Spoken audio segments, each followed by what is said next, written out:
Hi, I'm Yunu Nam, a faculty of Community and Regional Planning at the University of Nebraska-Lincoln. The topic of this lesson is planning for healthy communities too. As we learned about the connection between community design and health, in this lesson, I'm going to introduce strategies to make healthy communities.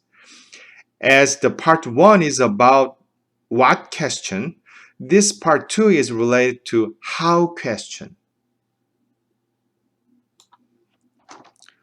Neighborhood environment has significant influence on physical activities and well-being of residents.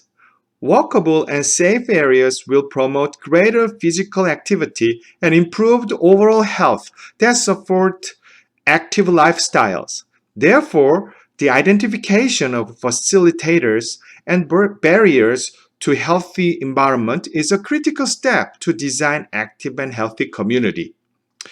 To know whether a community can be considered a healthy place or how it can be improved, evaluation tools are needed to measure and analyze health risk and health protective factors, and finally to convey such information to policy decision makers.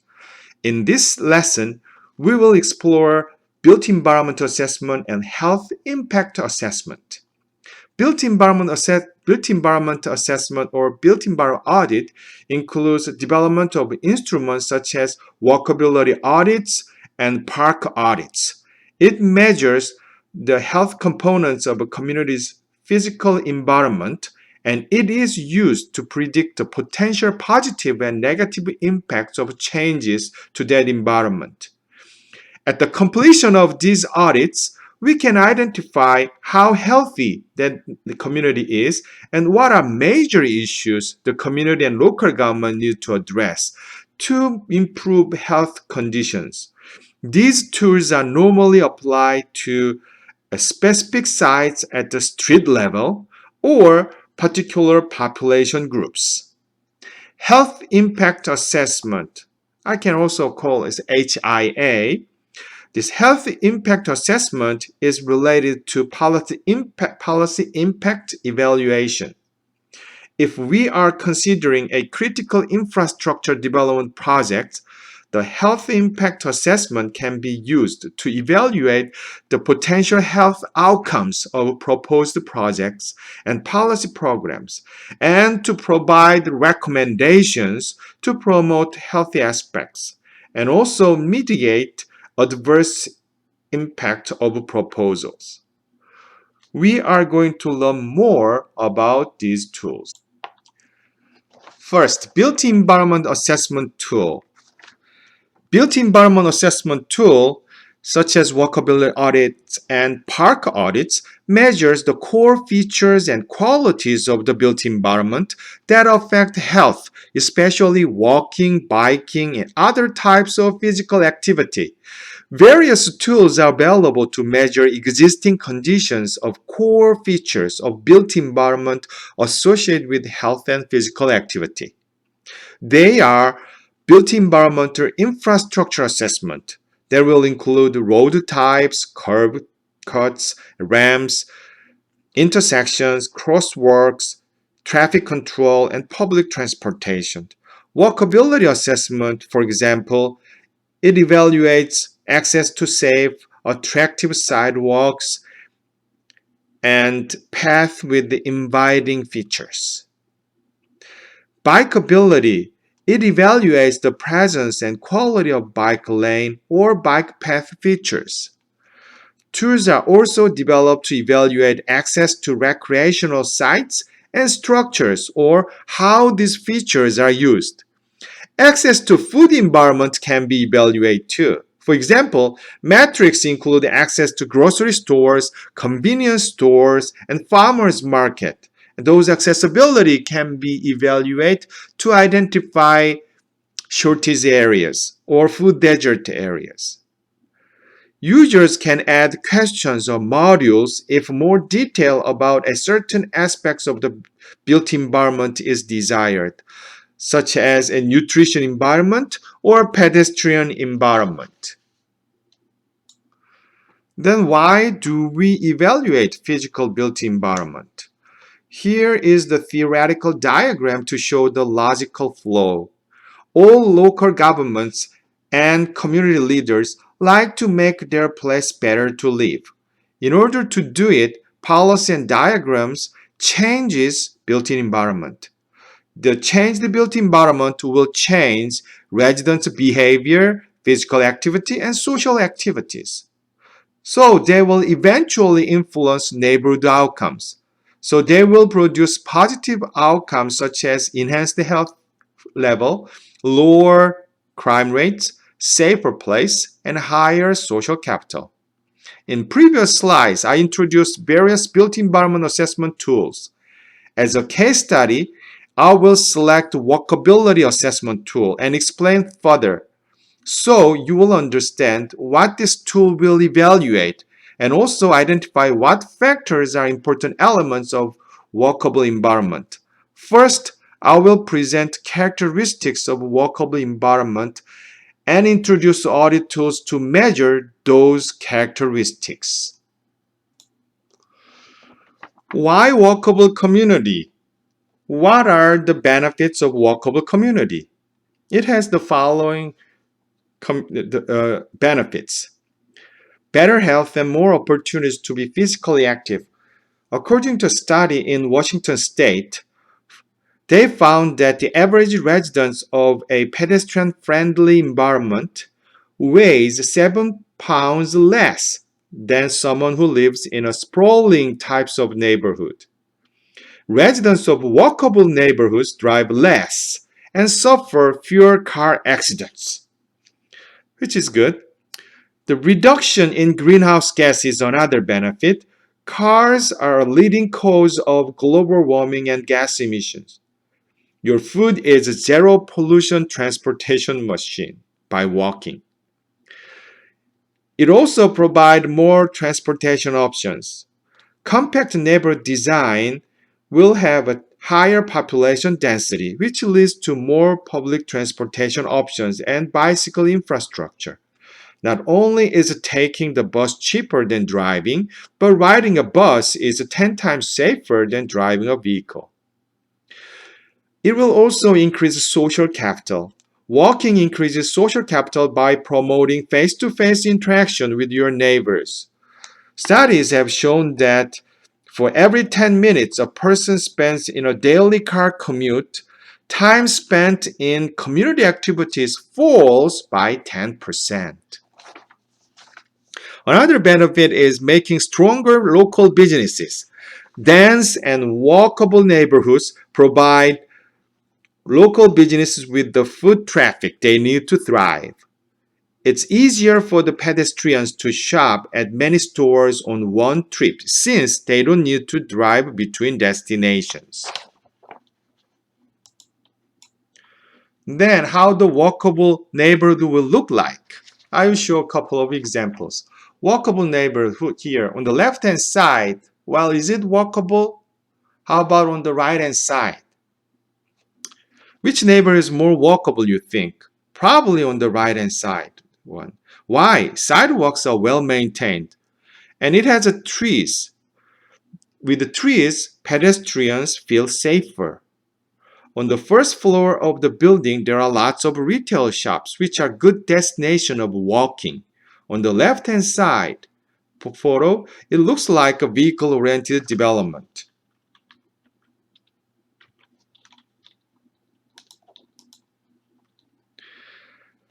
These slides show how walkable environment. Street parking helps the protection of pedestrians. Street trees provide green amenity and shades in the summer, but also provide safer feelings for the pedestrians. Benches and seats on the street are also pedestrian-friendly environment. The parking on the streets that also protect the pedestrians too. How about these slides? Does not look like a pedestrian friendly, right? On the left side photo, pedestrians are not safe. Speed limits and crossing, those are the items that help to create a walkable community. Physical disorders or damaged sidewalks. Good quality sidewalk is important for walking and biking. Here are some examples of sidewalk damaged photos. And here's a tree house and graffiti and shrubs on sidewalk. Those are physical disorders that are barriers of walking and biking.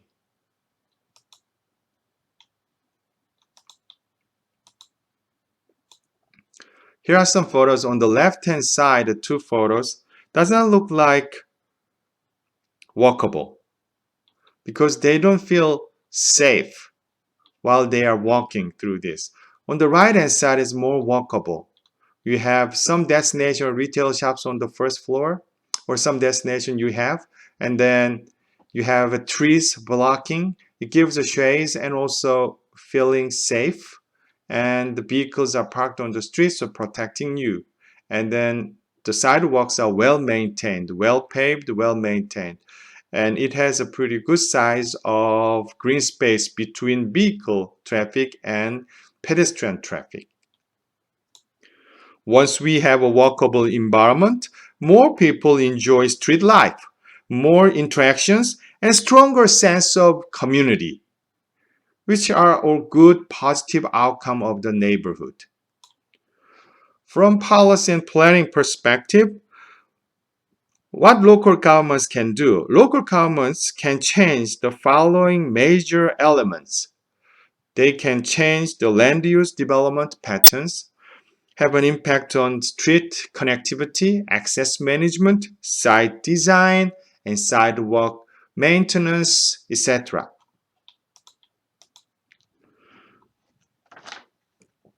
Around bus stop or transit station, we can create high-density walkable environment and mixed land use development so residents can move by walking. 1/4, a quarter-mile walking radius means around 5 minutes or 10 minutes walking distance.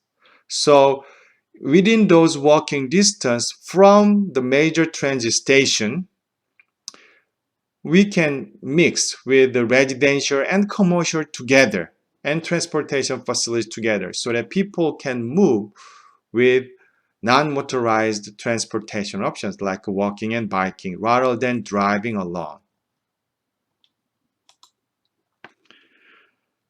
Street connectivity matters. On the left-hand side, here's a home, here's a school you need to go.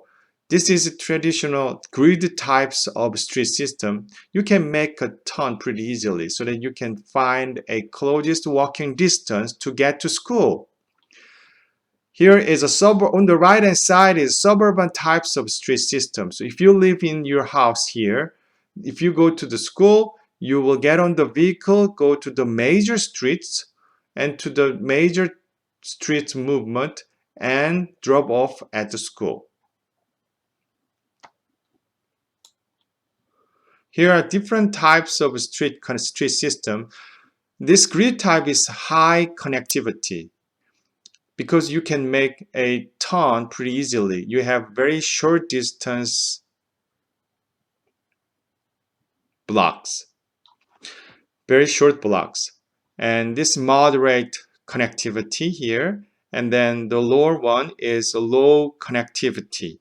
And this is pretty typical in suburban development, but it's not well connected with other street system in terms of walkability. So walkable neighborhood means they normally have higher density, high street connectivity, and high level of mixed land use. So here in the photos, the first floor looks like some kinds of shops or retails, and the second floor can be used as a residential purpose. Access management is another factor. So how you design the access management, that can be either facilitator or barriers of walking. So in these cases, if you see these types of vehicle moving in, what is your normal response? Do you move in front of that vehicle or do you move to the back side of the vehicle? But anyway, access management is associated with walkability. And site design is another important part. So vehicles comes in inside of the site, how they are moved, how the movement of vehicle will look like, and also how the pedestrians movement will look like. So how those sidewalks and roadways are connected together. So site design matters. Another access management. Here's a community, the similar community, but the main sidewalks on the main road is connected with only one street.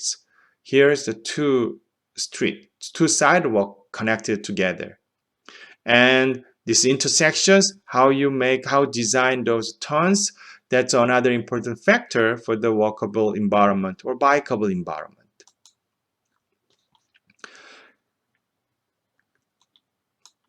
Here's an interesting example of a fast food restaurant. On the left-hand side, the fast food restaurant is vehicle rented, right? So in order to get into the restaurants, you need to drive and park, or you pick up on the drive. On the right-hand side is more pedestrian friendly since it is a sidewalk and the main door is very close to the sidewalk. So while you are walking on this sidewalk, you can easily get into the restaurant and get some food and get out and still keep walking. Here are some shopping centers, shopping malls. On the right hand side is more pedestrian friendly business. If there are more people on the streets moving, there might be more business chances and better economic opportunities.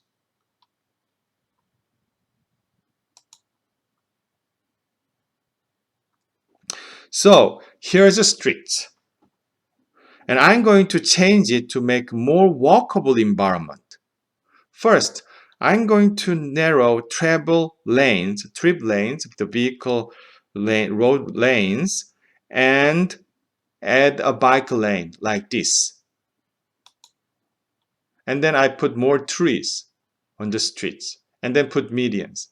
How does it look like? It's better, feel better, and feel safer, more walkable. Then I actually created a new building coming closer to the street side under here, like that, so that you have more destinations to visit. How about adding more buildings, another buildings over here?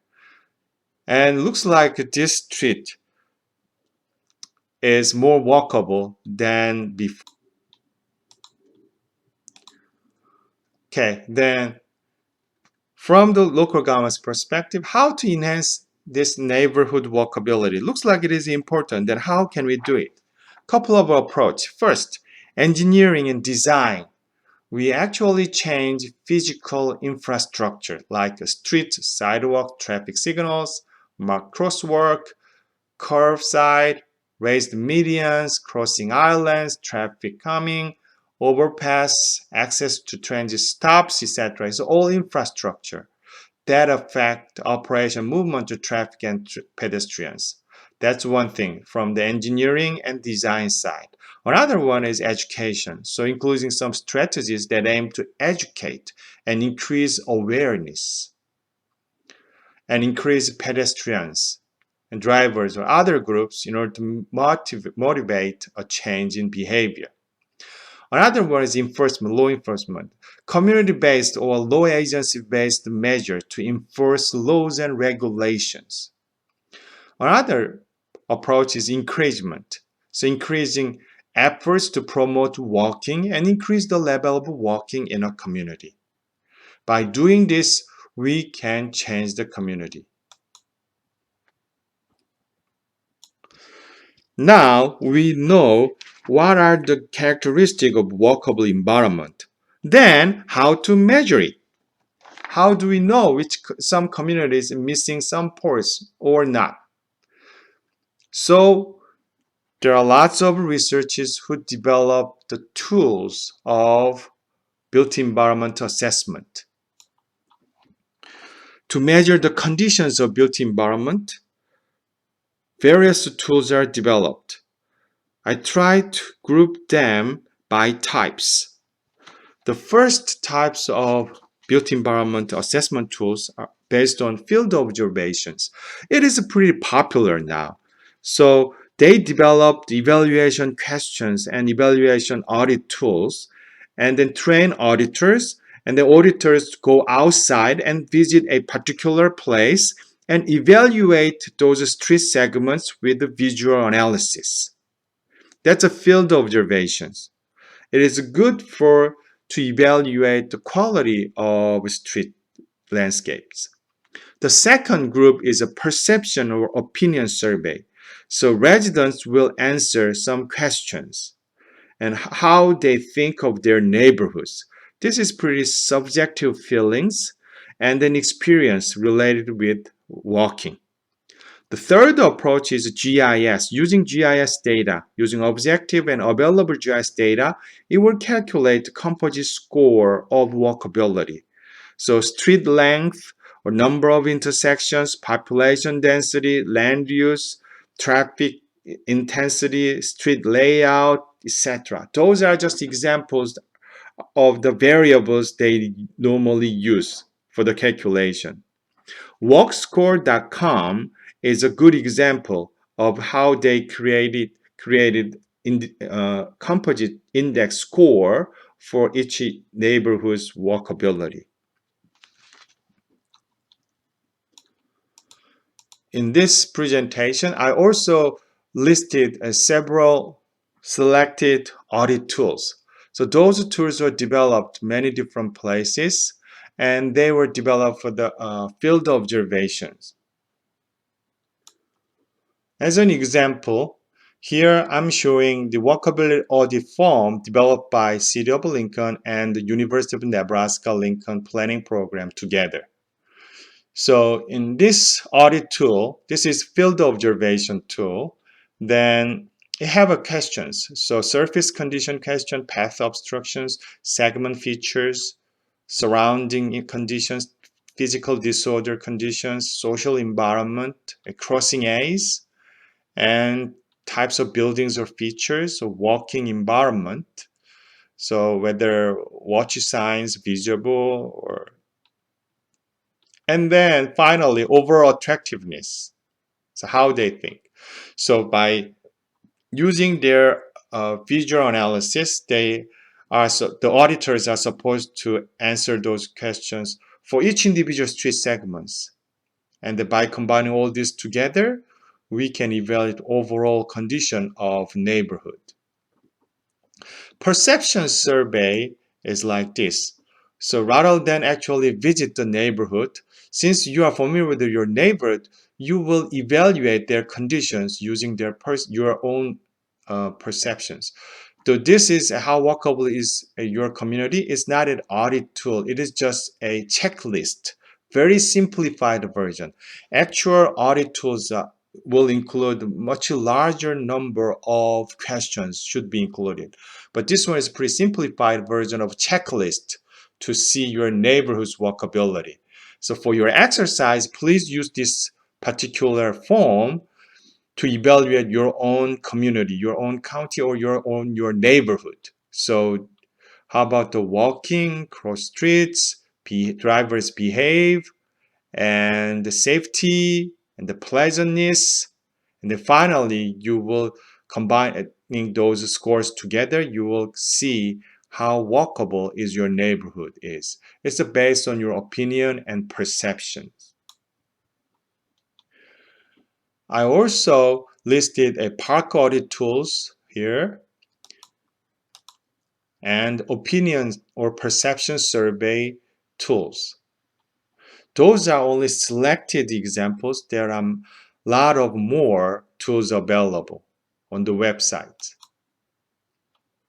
Next one is health impact assessment.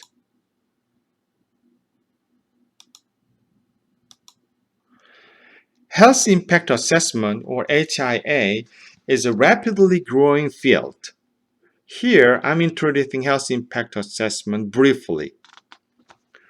The local government's development planning and policy have public health consequences.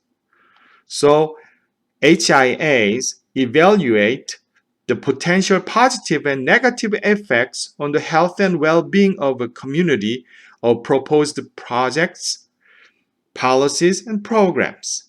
So it's like kind of program evaluations.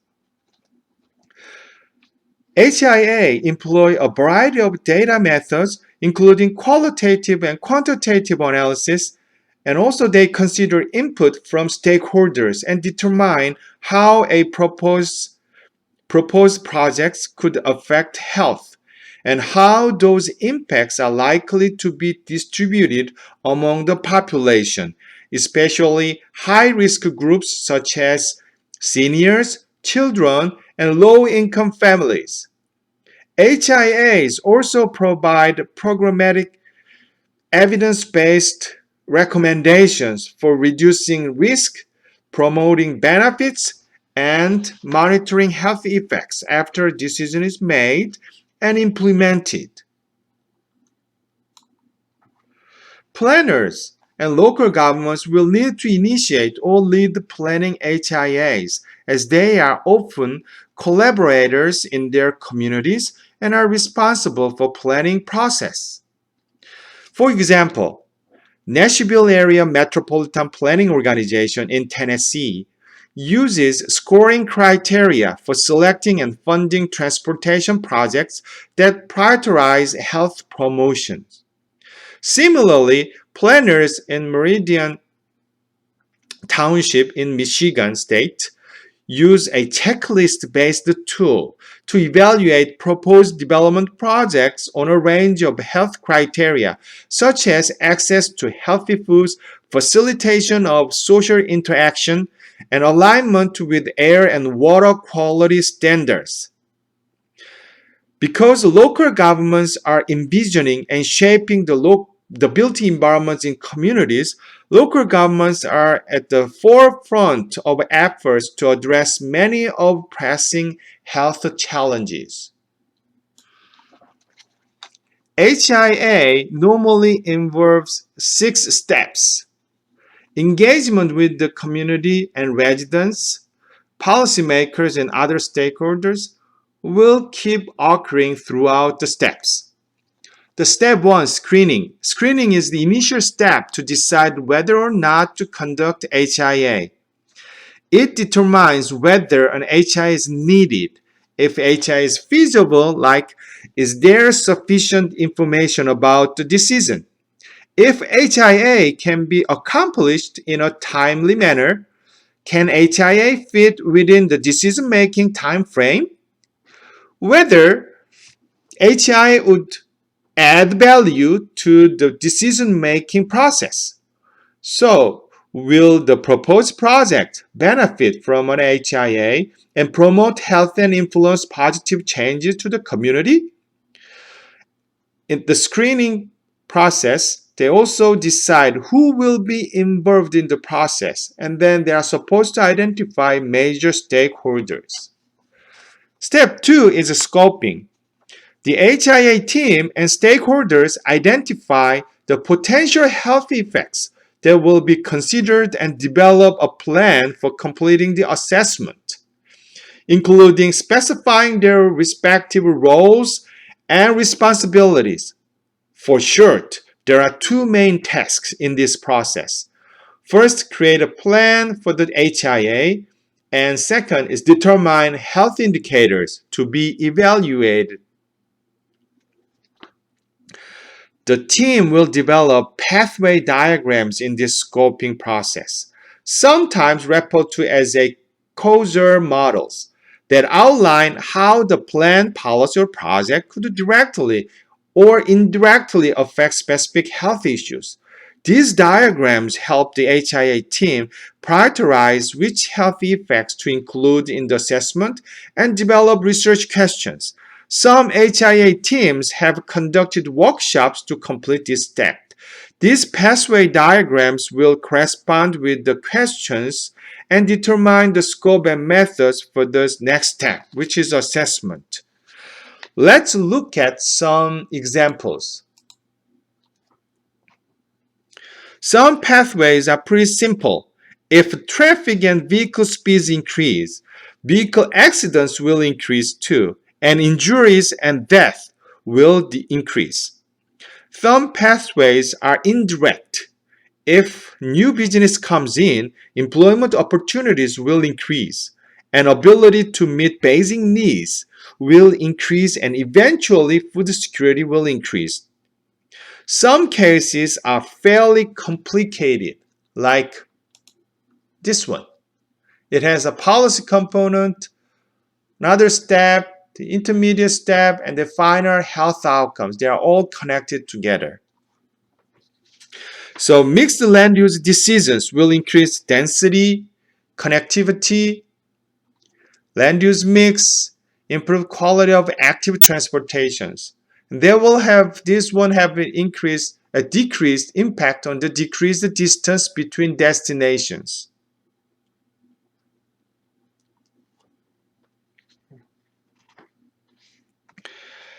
And improve air quality and increase physical activities.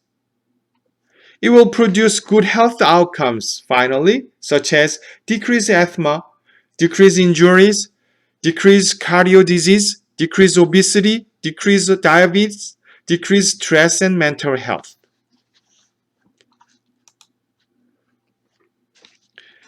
Step 3 is assessment.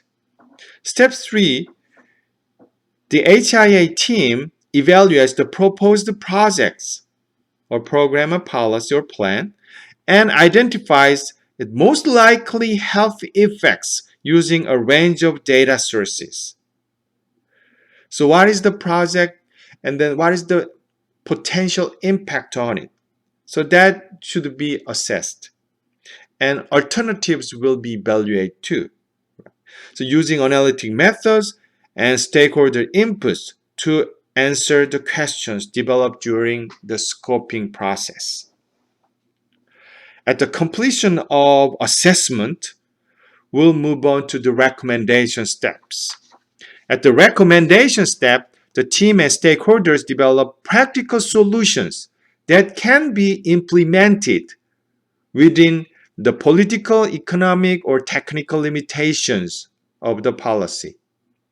So that they could minimize identified health risks and to maximum potential benefits. Step 5 is reporting. The team disseminates information including the HIA's purpose, process, findings, and recommendations to a wide range of stakeholders. The final step will be monitoring and evaluation. The team and stakeholders evaluate the HIA according to accepted standards of practice. They also propose a plan for monitoring and measuring and evaluating the HIA's impact on decision-making process and the effects of the implemented decision on health.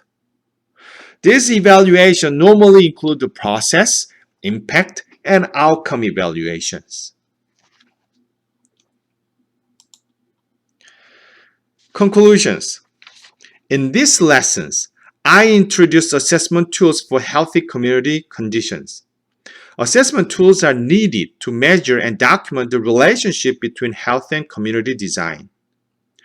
Results from such measurements can be used to assist smart decision-making in allocating limited resources for improvements in community development. Instruments such as walkability audits and park audits are used by many local governments already to make their county better. The use of HIA's health impact assessment in US has been growing rapidly in recent years. Many hundreds of HIAs have been conducted in Europe and Asia in different countries. So now it is time for Nebraska's counties and local governments to give more attention to communities' health impact. It will give a fruitful return. Using this evaluated information, local governments can promote healthy and walkable environment and mitigate adverse effects of development program or policies.